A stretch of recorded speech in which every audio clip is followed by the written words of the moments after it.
Do you feel a little bit stuck and not sure how you're going to make things different in 2024 to what you arrived at the end of 2023? For some of you, when you're watching this, we're just about to go into the new year, and for others, we're in that first week already. So a lot of thoughts go through our minds at this time of the year, and they're not always positive. Well, stick with me, because this week I want to empower you to start your journey in 2024 in a way that's going to allow you to get where you want to be at the end of the year.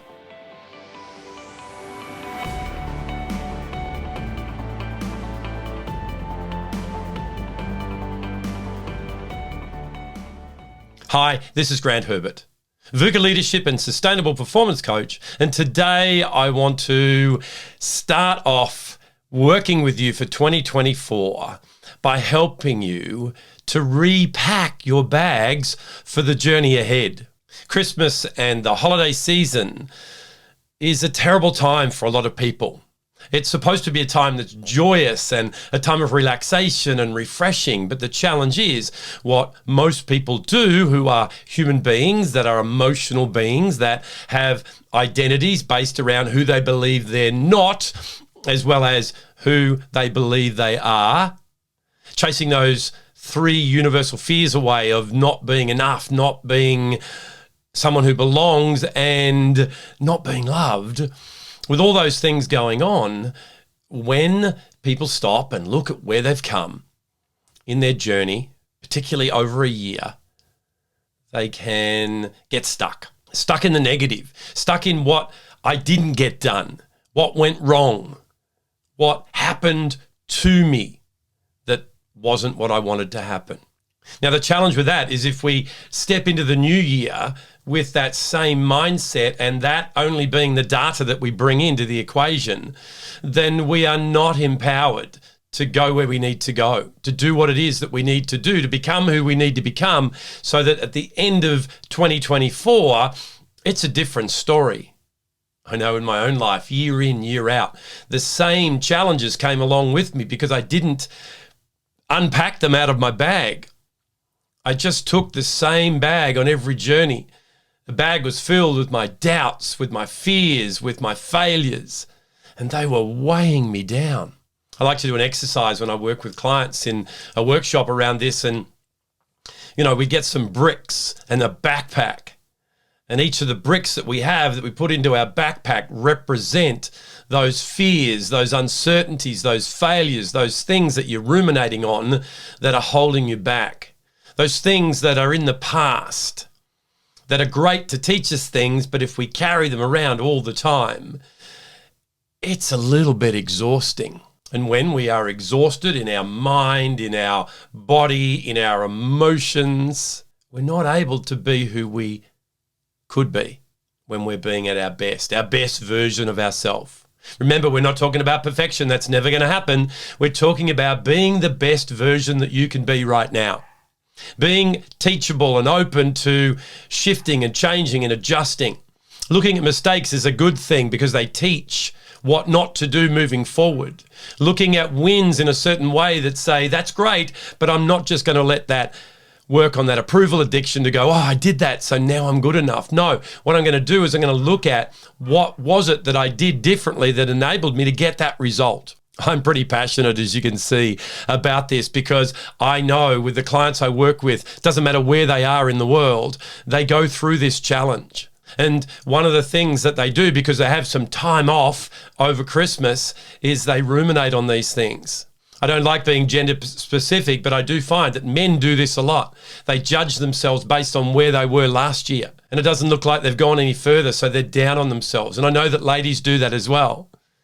And it's not the place to be. It's holding you back from where you could be at the end of this year and beyond. This isn't about a year. This is about next week, next month, and this year and the years to come. As I said in our last video before I took a break, that the end of the year is not necessarily any different to anything else. But it is a milestone that people tend to look at. So let's capitalize on that. Let's look at 2024 and see what you could do differently, how you could think differently, firstly, that's going to shift your behavior from the behavior that's not giving you the results that you want to the behavior that will, where you build up that identity even stronger, where you really do believe that what other people think of you is none of your business. Eleanor Roosevelt said that so well. She also said, no one can make you feel inferior without your consent. So there's many things that I want to help you with this year. However, to do that, I want to start with a foundation that allows you to be ready to receive what it is that I want to download with you this year. Okay, so hopefully now I've got your attention. If you're still here, you're on the journey, and that's a great thing. And that means that you're sick and tired of being sick and tired. You're not wanting to stay in that same position. And that's going to take stretching and growing, and it's going to be painful, it's going to be uncomfortable, but it's going to give you the results that you want. So come with me. Let me now show you what process that you need to go through today, this week. Give it some energy so that you can get your thinking ready to be able to step into a year of opportunity, a year of promise, a year of hope, filled with things that are going to come across your world that when you're in the right frame of mind, you're going to recognize. There's a process that I like to use. It's a simple process. It's got 4 R's in it, and you've probably heard me talk about it before. However, I want to deliver that to you today in context to setting up your year so that you get the results that you want, that you get more achieved in the first 90 days of this year than others get out of their entire year. So let's have a look at them, those 4 things that we need to look at. So the first thing we need to do is we need to recognize the results that you want at the end of the year. How do you want things to look different to the way they look now? In your energy, in your health, in your family, in your career, in your finances, in your friendships. Choose the things that are most important to you and put those things down. Now, as we do this process, we need to keep the mini-me under control, because when the mini-me, that internal dialogue that wants to pull us back, that's fighting against those 3 universal fears and the approval addiction and all the things we've talked about, as you go to write those things down, the results that you want, that voice will steal them from you and go, you're not going to get that. You're not good enough. You don't deserve that. So you need to be able to keep that mini-me under control as we go through this process. So you can either come with me to the end of this journey on this video today, this podcast, whatever it is that you're tuning in on, and then after you've taken those notes, you can go and do it. Or you can pause right now and you can write down a list of the things that you want at the end of 2024. Then, once you have that list of things that you want, you actually know the destination of where it is that you want to go on this journey. It enables you to come out of that rut of just, this is just another year. I'll just go to work. I'll do this. I'll do that. The same old Groundhog Day that a lot of people are used to. No, you've got something now that's going to motivate you, something to move towards. In fact, on that list, there could be some things that you want to move away from. That could be where the thinking starts. I don't want this to happen anymore. So flip that. What does that look like when that's not happening and what you want to happen is happening instead? So now you've got a list of results. Now, the second part of the process is to come back to where you are right now, to look at your current reality and go on those same list of things that are important to you. Where is it different now? When I look at each of those things, how do they differ from where I want to be? And that is where I want you to really do this in a forward-focused way. Because unfortunately, when you get in that position, sometimes what you will do is you'll get bogged down in the difference between where you are and where you want to go. And you'll focus on the negative that's in that reality. No, let's look at this through a lens of doing an audit, and we're just collecting data, because the whole purpose we want here is to just look at what's the gap between where I am now and where I want to go from a purely logical perspective. So as you find yourself going through this process, if that mini-me is once again getting involved in the conversation, then challenge it. Also, something that you can do is you can get a coach, someone like me, to go through that process with you. And they can, because they're not emotionally invested in it, recognize when you're getting bogged down and lift you out of that. But whatever you need to do, get that current reality. Write those things down from a perspective of going, I'm going to use that information to go forward. Now that we have that, we know where we want to go and we know where we are right now. We've got a gap. We've got a journey. We've got a point A and a point B, if you like, that we're going to travel towards, and that's an important word, towards, as we step off into the new year. The reason I say towards is sometimes we're going to need to go off track a little bit and things will change and shift because the world is a VUCA world, volatile, uncertain, complex, ambiguous, and things are going to shift. Opportunities are going to come across your world. Things are going to change. People are going to go in and out of your life. All those things will happen because life's never perfect. But you've got an idea of where it is that you're pointing towards with your compass for the next 12 months. Then what you can do is take that 12 months and break it down into 90-day chunks. In fact, you can do 6 weeks, whatever it is for you. It needs to be long enough that it stretches you, but short enough that you can see the finish line. Or indeed, it's not a finish line, you can see that mile marker, that milestone that's in front of you. Now that you've done that, what you do is go through that same process and you look at where I am now and where I want to be in 90 days, and you focus around that and go, what are the results I want at the end of the 90 days? And you do that for each of those quarters. Now, the thing with this, it's not a matter of taking the gap on those things and then dividing it by 4, because a lot of the momentum happens towards the end of the year as you build up and compound on those competencies and strengths and behaviors. They are going to exponentially grow the results. So where do you want to be in 90 days from now? Then we're going to cut that down again and look at where I need to be each week, each day, etc. So now what we want to do is we want to move the roadblocks out of the way. There are things that you did in 2023, and some of those you've been doing for years, that are going to stop you from going from where you are now to where you want to go. A lot of those things are going to be beliefs and mindsets that you have, thought patterns that you allow yourself to ruminate on, opinions that you have about who you are and who you're not. But there's also some behaviors that you're doing that are not serving you as well. So to ask yourself the question, what am I doing or could I do to stop myself from going from where I am now to where I want to go? Once again, you might need some help from someone like me to be able to do that. The end result is to come up with a list of opportunities to grow. And I use that terminology on purpose to help you to understand once again that this is not an opportunity for you to go, oh, here's some more things that I don't like about myself. I do this and I don't do this.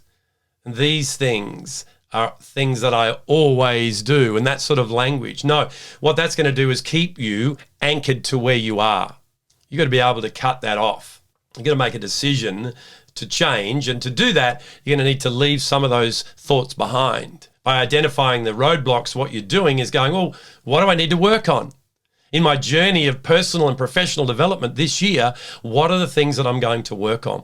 So it becomes a plan, not just, oh, I'll do a little bit of this and a little bit of that. It's just in time learning rather than just in case.